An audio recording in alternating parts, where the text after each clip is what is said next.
देखिए ऑल आपके एनसीईआरटी में एक रेक्टेंगुलर पैरेलल पाइप यानी कि बेसिकली एक माचिस की डिब्बी जैसा एक बॉक्स समझ सकते हो आप, वो यहाँ पर सिलेंड्रिकल गॉसियन सरफेस वो यहाँ पर गॉसियन सरफेस लिया गया है, लेकिन आप देखोगे तो ब्रैकेट में ये भी लिख रखा है कि इसे अपन सिलेंड्रिकल गॉसियन सरफेस से भी कर सकते हैं। तो रेक्टेंगुलर पैरेलल पाइप से तो उसने करा दिया, तो वो तो आप बुक से भी देख सकते हो, लेकिन सर सिलेंड्रिकल गॉसियन सरफेस से कैसे करेंगे अपन डेरिवेशन, तो वो मैंने आपको यहाँ पर करा दिया। ये आपके पास इनफाइनाइटली चार्ज शीट और ये है इसके अंदर सिलेंडर। अब ये इसके अंदर से होकर के उस तरफ जा रहा है, लेकिन मैं चूंकि जादूगर तो हूं नहीं कि मैं इसको मारूं और ये जो है इसमें से भी पार हो जाए, तो ऐसा तो है नहीं, ठीक है। तो ये इस प्रकार से जा रहा है, ठीक है, महसूस कर पा रहे हो। तो ये इस अपन गॉसियन सरफेस सिर्फ यहीं तक क्यों ली सर, प्लेन शीट तो पूरी है, इतनी बड़ी है, आपने गॉसियन सरफेस सिर्फ इस वाले एरिया तक ही क्यों ली, पूरे पे क्यों नहीं ली। तो भैया जब अपन लास्ट में देखेंगे तो ये आपकी चार्ज शीट, ठीक है, ये थी नहीं ये वाली थी तो ये आपके पास चार्ज शीट है, परपेंडिकुलर है, ठीक है, और यहाँ से ये जो आपके पास ये जो सर्कुलर सरफेस है इससे परपेंडिकुलर ही तो जाएगी। अरे यार ये चार्ज शीट थी तो यूं ही तो निकलेगी यूं, तो इसकी कैसी हो गई सर, ये पैरेलल होगी, लेकिन इसका एरिया वेक्टर तो इस सरफेस के कैसा होता है, अरे एरिया वेक्टर तो हमेशा सरफेस के परपेंडिकुलर होता है sir. Hello my dear friends, तो कैसे हैं आप लोग, उम्मीद करता हूं बहुत ही स्वस्थ होंगे, मस्त होंगे, अपनी लाइफ में जबरदस्त होंगे। तो चलिए शुरू करते हैं आज का लेक्चर। लेक्चर नंबर है 37 और आज हम पढ़ने वाले हैं electric field due to uniformly charged infinite plane sheet.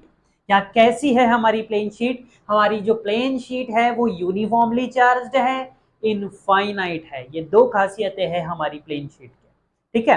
तो महसूस कर पा रहे हो कि ऐसा महसूस करो कि ऊपर से एक जो है प्लेट आ रही है, जैसे कि कई बार क्या होता है बड़ी बड़ी कंस्ट्रक्शन बिल्डिंग्स में जो बड़े बड़े जो स्लैब्स होते हैं, पट्टियां वगैरह के अगर मकान होते हैं, हालांकि अब तो आरसीसी के हैं, कांच के स्लैब्स मान लो, ठीक है। तो ऐसे फर्स्ट फ्लोर पे फर्स्ट कारीगर खड़ा हो जाता है, सेकंड पे दूसरा, तो नीचे से ऐसे शीट आती है और उसको धीरे धीरे बस ऊपर, तो ऐसा महसूस करो एक बहुत सी लंबी सी ऐसी कोई शीट है जो छत से लेकर के आपके जो है जमीन तक, फ्लोर तक जो है टच कर रही है, ऐसी लंबी सारी खूब सी, उसको अपन क्या बोल रहे हैं, इनफाइनाइट प्लेन शीट। और वो पूरी तरीके से कैसी है, यूनिफॉर्मली चार्ज्ड है। तो उसका एक छोटा सा पार्ट अपन कंसीडर करेंगे। भाई इनफाइनाइट है तो लिमिट तो है नहीं, लेकिन निकालने के लिए एक फाइनाइट पार्ट कंसीडर करना पड़ेगा, तो उसका एक ऑब्वियस सी बात है, शीट है, तो शीट है यानी कि 2 डायमेंशन है। 2 डायमेंशन का अगर एक छोटा पार्ट लेंगे तो वो एक जो है एक ऐसा फिगर बनेगा जिसके 4 वर्टेक्स होंगे, ऑब्वियस सी बात। तो इसलिए A B C D be a part of an infinite uniformly charged non conducting sheet. देखिए शीट की खासियत क्या है कि वो नॉन कंडक्टिंग है। देखिए कंडक्टिंग भी हो सकती थी, नॉन कंडक्टिंग शीट क्या होती है बेसिकली, जिसमें जहां पर चार्ज रखोगे वो वहीं पर चार्ज रहेगी। जैसे कि अगर ये शीट नॉन कंडक्टिंग है, ठीक है, इसका मतलब क्या है कि अगर इसकी जैसे कि सपोज करो कि ये हमारे पास ये शीट है, ये इस प्रकार से यूं रखी है, अब इसकी सिर्फ एक ही सरफेस पर चार्ज मौजूद है, नॉन कंडक्टिंग है, इसका मतलब जिस सरफेस पे डाला है उस ही सरफेस पर चार्ज मौजूद है, और जैसा कि आपको दिखाई दे रहा है कि इसकी इस सरफेस पर चार्ज मौजूद है, ठीक है। कंडक्टिंग शीट क्या होती है कि जिसके ऊपर कहीं पर भी चार्ज डालो वो अपने आप चार्ज यूनिफॉर्मली डिस्ट्रीब्यूट हो जाता है पूरी तरीके से उसकी सरफेस पर। और कंडक्टिंग शीट यानी कि कंडक्शन बेसिकली किसी कंडक्टर की क्या खासियत होती है कि उसके अंदर चार्ज मौजूद नहीं रह सकता, डाल भी दोगे तो वो सरफेस पर। हालांकि मैंने आपको पहले भी बता रखा है कंडक्टर और नॉन कंडक्टर के बीच में डिफरेंस, जब अपन ने शायद प्रीवियस लेक्चर में मैंने आपको ये बताया था, तो जाकर के प्रीवियस लेक्चर देखो, आपको कंडक्टर और नॉन कंडक्टिंग जो है बॉडीज जो है उनके बीच में डिफरेंस समझ में आ जाए, ठीक है। तो ये नॉन कंडक्टिंग है यानी कि इसकी सिर्फ एक ही सरफेस पर जहां पर अपन ने चार्ज डाला है वहीं पर मौजूद, ठीक है। कंडक्टिंग शीट की वजह से इलेक्ट्रिक फील्ड अलग होती है, नॉन कंडक्टिंग शीट की वजह से अलग होती है। जनरली अगर कुछ भी नहीं दे रखा हो तो बाय डिफॉल्ट अपन कौन सी शीट कंसीडर करके चलते हैं, नॉन कंडक्टिंग ही करके, ठीक है, क्योंकि क्वेश्चंस जब आप करते हैं मेंस नीट के पॉइंट ऑफ व्यू से, तो अगर नहीं दे रखा हो तो बाय डिफॉल्ट अपन यही मानते। खैर आगे बढ़ते हैं, ये एक नॉन कंडक्टिंग शीट है और इसके जो चार्ज अपन ने इसमें यूनिफॉर्मली डिस्ट्रीब्यूट किया है, यूनिफॉर्मली चार्ज है नॉन कंडक्टिंग शीट। अब चूंकि सरफेस पर चार्ज जो है डिस्ट्रीब्यूट किया गया है, इसलिए कौन सी चार्ज डेंसिटी कंसीडर की जाएगी, सरफेस चार्ज डेंसिटी कंसीडर की जाएगी। we have to calculate electric field at point P located at r distance। Suppose करो कि ये जो है, ये देखो ऐसे ऐसे सपोज नहीं हो पाएगा सर, कराना पड़ेगा आपको। तो ये अपने पास ये जो शीट देख रखे हो, ये जो आपने A B C D part देखा है, ये एक इनफाइनाइट प्लेन शीट का एक पार्ट मैंने यहाँ पर कंसीडर किया। यहाँ तक पिक्चर क्लियर है। आप इसको सपोज करो ये कुछ ऐसा सा है, ये जो एबीसीडी पार्ट है ये कुछ ये है हमारे पास, ये है, और इसमें से ये सिलेंडर को अभी अपन बाद में चर्चा करेंगे, पहले तो आप ये समझो कि we have to calculate electric field at point P. और इस चार्ज्ड शीट से कुछ आर दूरी पर, ये जो आर दूरी है ये यहां पर दिखा रखी है, ये वाला जो पार्ट है, ये वाला जो पॉइंट है, ये जो मैं अभी मेंशन किया हूं, ये पॉइंट इस चार्ज्ड शीट पर ही लाए कर रहा है ये पॉइंट। अब इस पॉइंट से आर दूरी पर चलेंगे अपन, तो ये आर दूरी पर जब चला अपन ने, तो यहां पर अपने पास क्या आ गया, यहां पर अपने पास कुछ पॉइंट पी आ गया। इस पॉइंट पी पर अपन को क्या कैलकुलेट करना है, इलेक्ट्रिक फील्ड कैलकुलेट। ठीक है, मकसद समझ में आ गया। करना क्या है, चार्ज शीट दे रखी है, इनफाइनाइटली चार्ज शीट दे रखी है, और उससे आर दूरी पर पी पॉइंट है, वहां पर अपन को इलेक्ट्रिक फील्ड है। यही करते हैं तीनों ही केस में यही करेंगे। उसमें लाइन चार्ज की वजह से आर दूरी पर पी पॉइंट था, तो वहां पर इलेक्ट्रिक फील्ड निकल। इसमें किसी प्लेन चार्ज शीट की वजह से आर दूरी पर पी पॉइंट है, तो वहां पर निकालेंगे। थर्ड केस जो लेंगे उसमें भी पी पॉइंट लेंगे आर दूरी पर, वहां पर निकालेंगे। अब निकालेंगे कैसे, तो चूंकि पढ़ रहे हैं अपन एप्लीकेशन ऑफ गॉस लॉ, तो गॉस लॉ लगाना पड़ेगा। गॉस लॉ क्या डिमांड करता है, सबसे पहले डिमांड करता है एक गॉसियन सरफेस, ये आपको पता है। तो इसलिए consider a cylindrical Gaussian surface. देखिए ऑल्दो आपके एनसीईआरटी में एक रेक्टेंगुलर पैरेललोपाइड यानी कि बेसिकली एक माचिस की डिब्बी जैसा एक बॉक्स समझ सकते हो आप, वो यहाँ पर सिलेंड्रिकल गॉसियन सरफेस, वो यहाँ पर गॉसियन सरफेस लिया गया है। लेकिन आप देखोगे तो ब्रैकेट में यह भी लिख रखा है कि इसे अपन सिलेंड्रिकल गॉसियन सरफेस से भी कर सकते। तो रेक्टेंगुलर पैरेललोपाइड से तो उसने करा दिया, तो वो तो आप बुक से भी देख सकते हो। लेकिन सर सिलेंड्रिकल गॉसियन सरफेस से कैसे करेंगे अपन डेरिवेशन, तो वो मैंने आपको यहां पर करा दिया। अरे उससे तो आसान है वैसे भी करना, वो तो आप बुक में से भी देख लोगे, सिंपली दो सरफेस कंसीडर होगी। लेकिन उससे इससे कैसे करेंगे, तो वो आपकी बुक में नहीं है, तो वो मैंने सोचा कि अपन ये वाला डेरिवेशन वाला पार्ट जो है कंसीडर कर लो। खैर, तो consider cylindrical Gaussian surface of cross sectional area S and length 2r। ये अपन ने एक सिलेंड्रिकल, अब देखिए सिलेंड्रिकल गॉसियन सरफेस इमेजिनरी होती है, तो असल में ये नहीं है, एक इमेजिनरी है। तो चाहो तो आप इसको डैश डैश करके भी बना सकते हो। ठीक है, कि ये चूंकि पार्ट कैसा है, ये एक इमेजिनरी वस्तु है, ये जो सरफेस आप देख रहे हैं ये एक इमेजिनरी है, तो चाहो तो आप इसे डैश डैश करके भी बना सकते। तो चुकी है सिलेंड्रिकल गॉसियन सरफेस है, इसकी लेंथ कितनी हो गई सर 2r, कि सर जितनी दूरी अपन ने यहां पर ली थी पॉइंट की r से, ठीक उतनी दूरी पर अपन ने यहां पर इमेजिन किया है कि इस हिसाब से ये जो सिलेंडर है इसकी लेंथ कितनी है, 2r लेंथ है, ये r और ये r। और इसी सिलेंडर, अब देखिए उसमें ये पॉइंट भी लिखा था गॉस लॉ के इंपॉर्टेंट पॉइंट्स में कि इस हिसाब से आपको गॉसियन सरफेस कंसीडर करनी है कि आपको सूटेबल रहे इलेक्ट्रिक फील्ड निकालना। तो इसलिए अपन ने पी पॉइंट इसी पर से गुजर रहा है, इस प्रकार से इसको एक इमेजिनरी गॉसियन सरफेस कंसीडर किया है। At the circular side of the, देखो पी पॉइंट कहां पर है, इस सर्कुलर साइड पे, यानी कि यहां पर है पी पॉइंट। लेकिन मैंने सोचा कि यहाँ पर अब मैं जब आपको बताऊंगा इलेक्ट्रिक फील्ड, चलो मैं यहाँ पर ही ड्रॉ कर देता हूँ, एक ही बात है वो तो।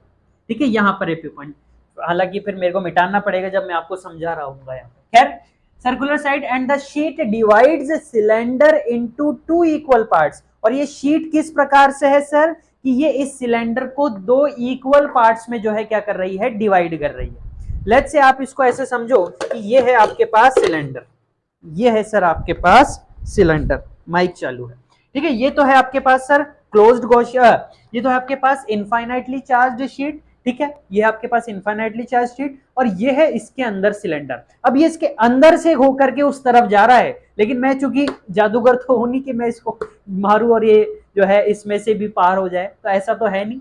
ठीक है, तो ये इस प्रकार से जा रहा है। ठीक है, महसूस कर पा रहे हो, तो ये इस प्रकार से है, और इसके इस तरफ और इस तरफ इसकी जो लेंथ है वो दोनों सेम है, जो कि अपने पास r दे रखी।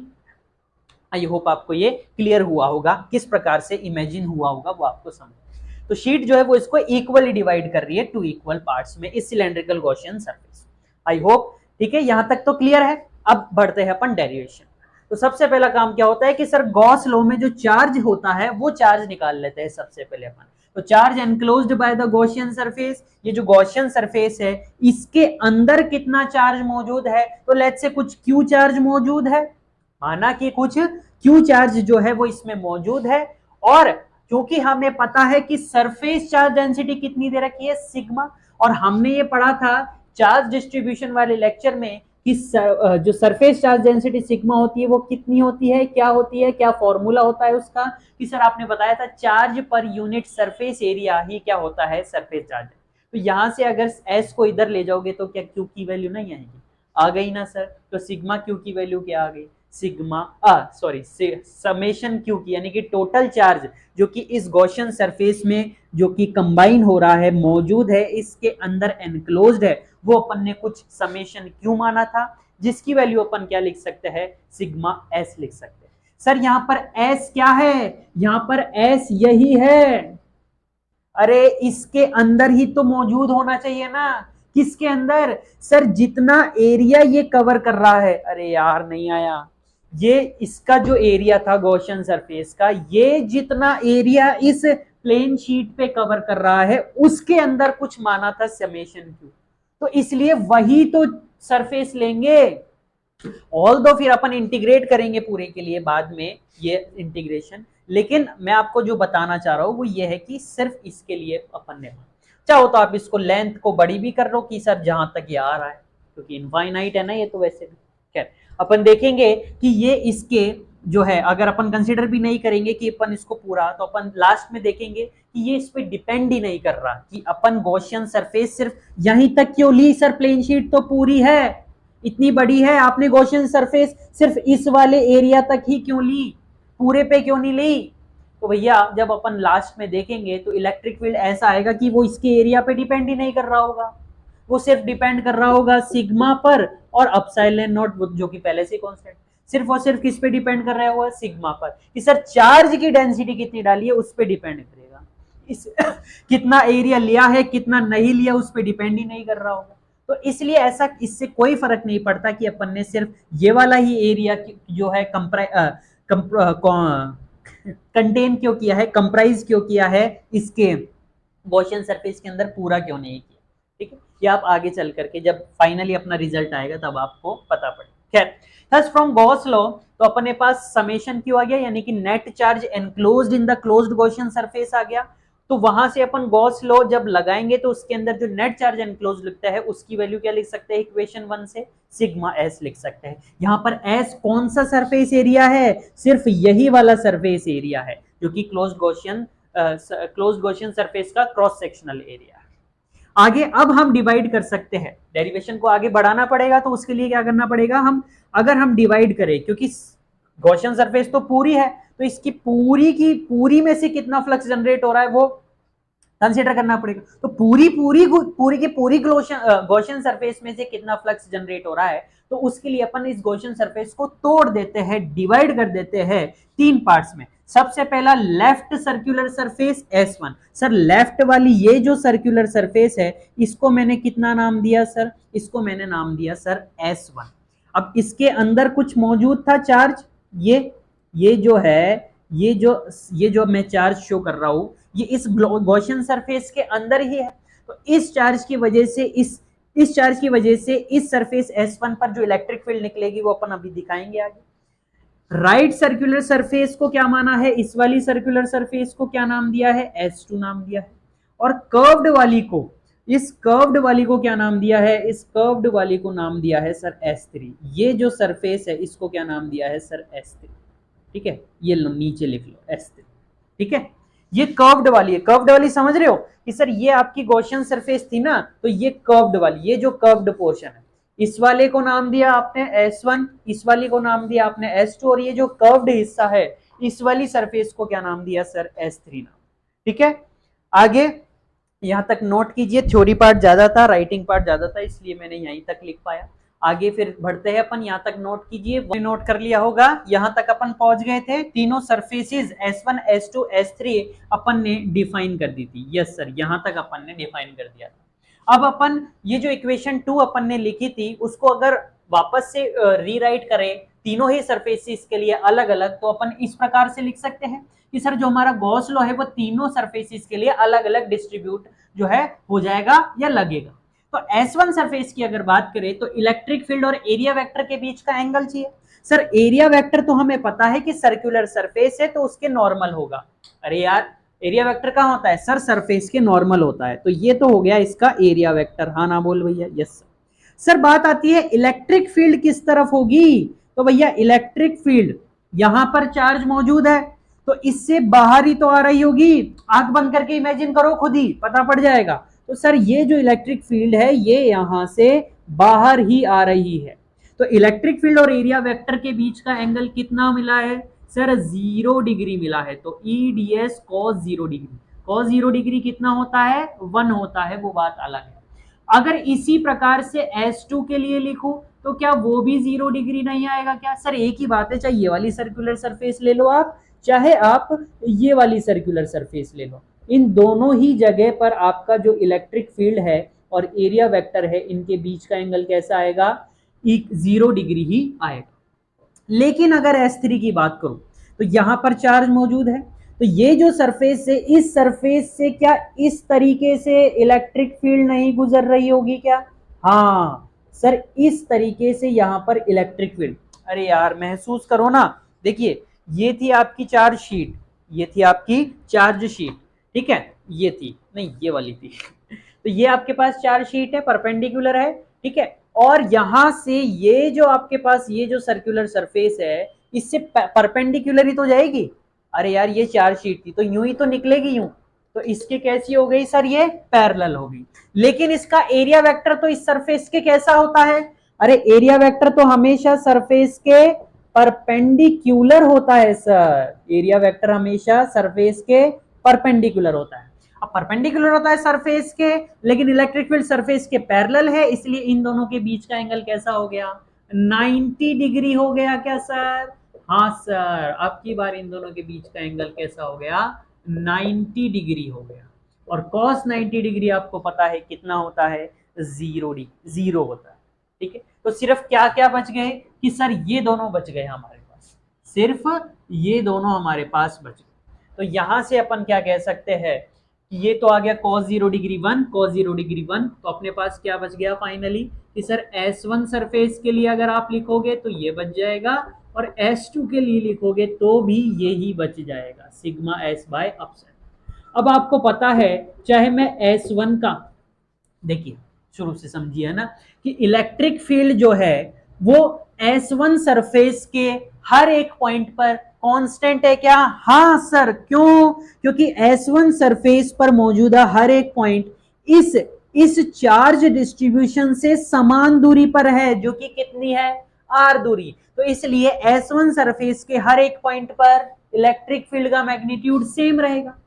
अब कांस्टेंट चीज इंटीग्रेशन के बाहर आ जाती है, इसलिए इसको भी मैं बाहर निकाल सकता हूं, और इस, अरे ये भी तो सेम डिस्टेंस पर है R, S2 सरफेस पर मौजूदा हर एक पॉइंट भी इस चार्ज डिस्ट्रीब्यूशन से इस प्लेन शीट से कितनी कितनी दूरी पर है, सेम दूरी पर है, R दूरी। अब मुझे पता है कि चाहे मैं S1 सरफेस का क्लोज इंटीग्रेशन करूं, चाहे मैं S2 सरफेस का करूं, दोनों का आंसर, अरे दोनों का सरफेस एरिया कितना है, S ही तो है। अरे ये जो सरफेस एरिया माना था इसका, ये सरफेस एरिया कितना माना था अपन ने, S ही तो माना था। तो और ये दोनों वही तो है, अरे यार ये दोनों जो सर्कल बन रहे होंगे वो उतना ही तो बना रहे होंगे भैया। सिलेंडर जो लिया है वो यूनिफॉर्म है, ऐसा नहीं है कि एक सर्कल बड़ा एक सर्कल छोटा है, ऐसा नहीं। तो यहाँ पर अपने पास क्या आ गया sir, ES plus ES equals to अपने पास आ गया सिग्मा S बाय एप्सिलॉन, यानी कि 2ES equals to sigma S by epsilon. Sir S से S कैंसिल हो जाएगा क्या, सर इलेक्ट्रिक फील्ड क्या आ गई, सिग्मा बाय 2 एप्सिलॉन। आप चाहो तो इसको वेक्टर फॉर्म में भी लिख सकते हो, कैसे सर, एन कैप लगाकर।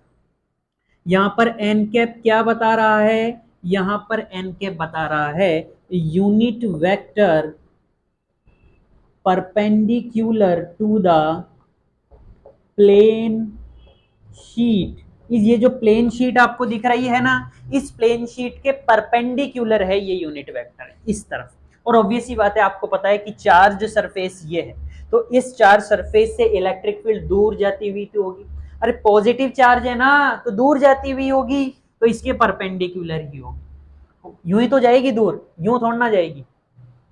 अरे यार परपेंडिकुलर ही तो जाएगी, खूब सारा चार्ज है ना, इनफाइनाइट है, इसलिए जो फाइनल जो इलेक्ट्रिक फील्ड जाती है नेट, वो इसके परपेंडिकुलर ही मिलती है। अगर इसकी वजह से इस तरफ और इसकी वजह से इस तरफ भी अगर आप देखने को मिल रही है तो उसके परपेंडिकुलर कंपोनेंट कैंसिल हो जाते हैं और उसके पैरेलल कंपोनेंट जो है वो एड ऑन होकर के नेट इलेक्ट्रिक फील्ड हमेशा इसके कैसी आती है, इस चार्ज शीट के परपेंडिकुलर। ठीक है, तो वेक्टर फॉर्म में आप चाहो तो इस प्रकार लिख सकते। अब आप इसका ग्राफ देख लो कि सर ये जो इलेक्ट्रिक फील्ड है सिग्मा के डायरेक्टली प्रोपोर्शनल है, तो आपको पता है ये डायरेक्टली प्रोपोर्शनल, सिग्मा 0 तो ये भी 0। ठीक है, तो इस प्रकार से इसका मेन बात यह है कि आपको ये पता होना चाहिए कि ये डिस्टेंस पर डिपेंड नहीं कर रही है। Do not depend on distance, do not depend on distance, ये आपको याद रखना है कि डिस्टेंस पर ये जो है डिपेंड नहीं कर रही है इलेक्ट्रिक फील्ड। ये जो आपके पास प्लेन शीट है इससे आप चाहे कितनी भी दूरी पर देखो आपके पास इलेक्ट्रिक फील्ड इतनी ही मिलेगी, चाहे R1 दूरी पर देखो, R2 दूरी पर देखो, R3 दूरी, क्योंकि डिस्टेंस पर डिपेंड ही नहीं कर रही अगली, इसलिए अगली मतलब इलेक्ट्रिक फील्ड। ठीक है, और ना ही, और मैंने आपको बताया था कि चूंकि डिस्टेंस पे डिपेंड कर रही, ना ही इस प्लेन चार्ज शीट की कुछ लेंथ पे डिपेंड कर रही, अरे ना ही इसके एरिया पे डिपेंड कर रही, do not depend on distance and area, और ना ही इसके एरिया पे डिपेंड कर रही, किसके, प्लेन शीट के। चाहे आप एस सरफेस एरिया ले लो, चाहे इसका पूरा अपन ले लो, चाहे और बड़ा ले लो, कितना इनफाइनाइट है, लेने की लिमिट ही नहीं है सरफेस एरिया, तो चाहे कितना ही बड़ा एरिया ले लो आप, एज सरफेस, इसके सरफेस एरिया पर भी ये डिपेंड नहीं कर रहा, सिर्फ और सिर्फ किस पे डिपेंड कर रहा है, आपके पास चार्ज डेंसिटी पर, कि आप प्लस सिग्मा ले रहे हो या माइनस सिग्मा ले रहे हो, उस पे डिपेंड कर रहा है, पॉजिटिव चार्ज की डेंसिटी है या नेगेटिव। तो आई होप आपको ये क्लियर हुआ होगा। मिलते हैं नेक्स्ट लेक्चर में, तब तक के लिए स्वस्थ रहिए, मस्त रहिए, पढ़ाई में व्यस्त रहिए। All the very best.